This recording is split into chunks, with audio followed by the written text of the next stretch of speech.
Look at what you done, what you done. Got me on the run, on the run. What you gonna do, gonna do? Tell me now, tell me now, tell me now.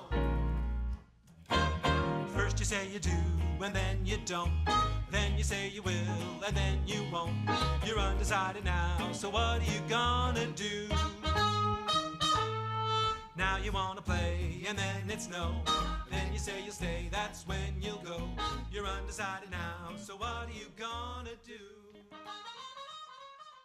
Old soldiers marching on Downing Street isn't really much of a threat to the government, but it does illustrate the political minefield opening up in front of Theresa May. The veterans want to stop new investigations into army killings during the Troubles. They've been energised by a scathing parliamentary report that forced the government to shut down the Iraq Historical Allegations Team, known as IHAT, after allegations that it had turned into a witch hunt against soldiers. They now want a similar intervention in Northern Ireland, just when Mrs May and her government have to figure out how to put Stormont back together again. The Prime Minister could be forgiven for thinking that her predecessors had dealt with Northern Ireland, but now it's dropping back onto the political agenda. Good morning, comrades. I'm delighted to be here. Jeffrey Donaldson wants a statute of limitations that would stop police from reinvestigating incidents involving soldiers from decades ago. What we're talking about here are historic investigations. Investigations that in some cases go back over 40 years. They've been investigated by the police. And the statute of limitations would relate to reopening investigations. People who've served the state, who have been in the armed forces, I think are entitled to a level of legal protection. What we're talking about is not an amnesty, but a statute of limitations, which would mean you set a time period after which it's no longer possible to pursue those cases. There's never been a statute of limitations for murder. If there is evidence that someone has committed a murder, then of course that person is liable to prosecution. What we're talking about here are historic investigations, and the statute of limitations would relate to reopening investigations. This man is the immediate focus of the Veterans Campaign.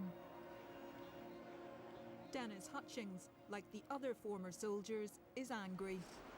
The majority of our MPs from this and previous governments, and I also include those buggers who sit in the MOD, have spent millions on setting up inquiries like HET, IHAT, Afghanistan, etc., etc., and have done absolutely bloody nothing for us. Yeah.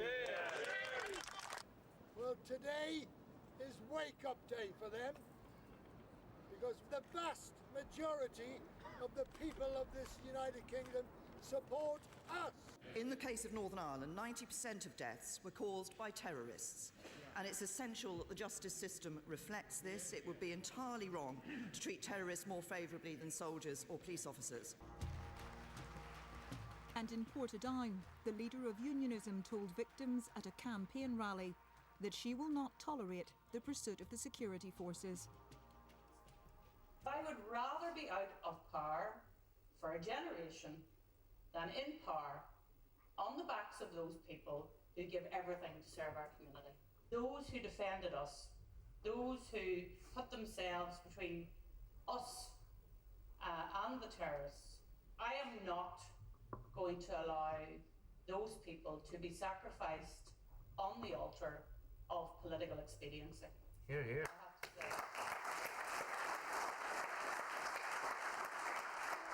At the heart of this story is a fundamental disagreement about how military killings in Northern Ireland were investigated. Soldiers believe they were subjected to rigorous scrutiny and investigations, and that when they were told they were in the clear, that was it. Case closed.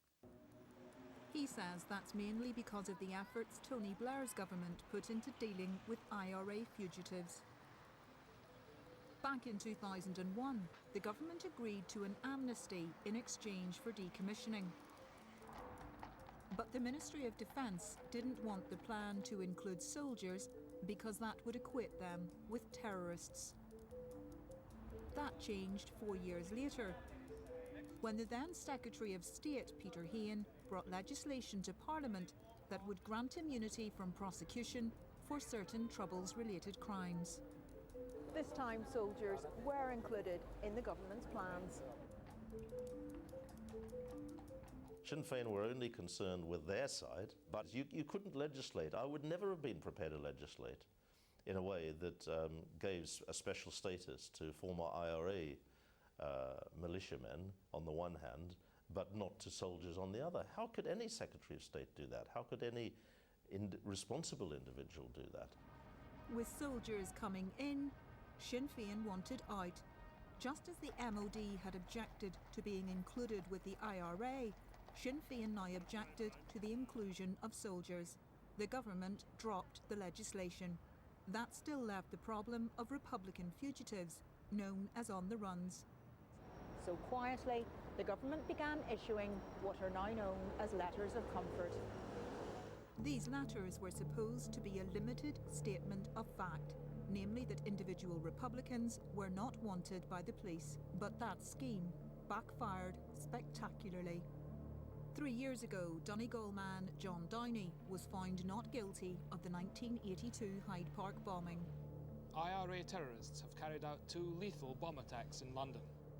The attack killed 4 members of the Household Cavalry and 7 of their horses.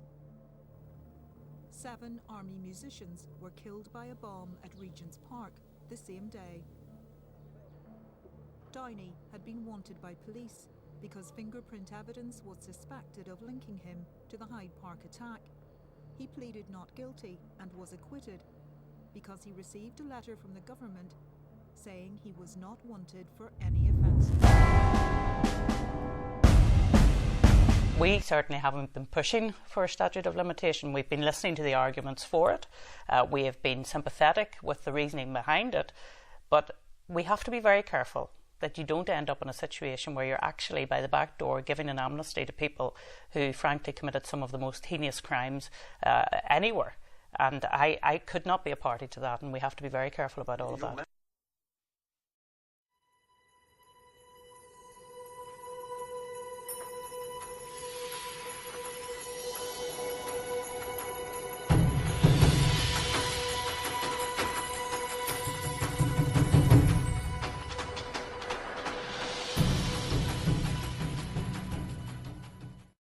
To those waiting with bated breath for that favourite media catchphrase, the U-turn, I have only one thing to say.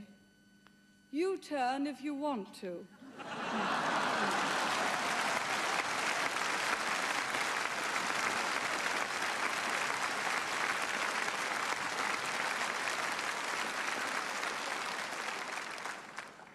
The ladies not for turning.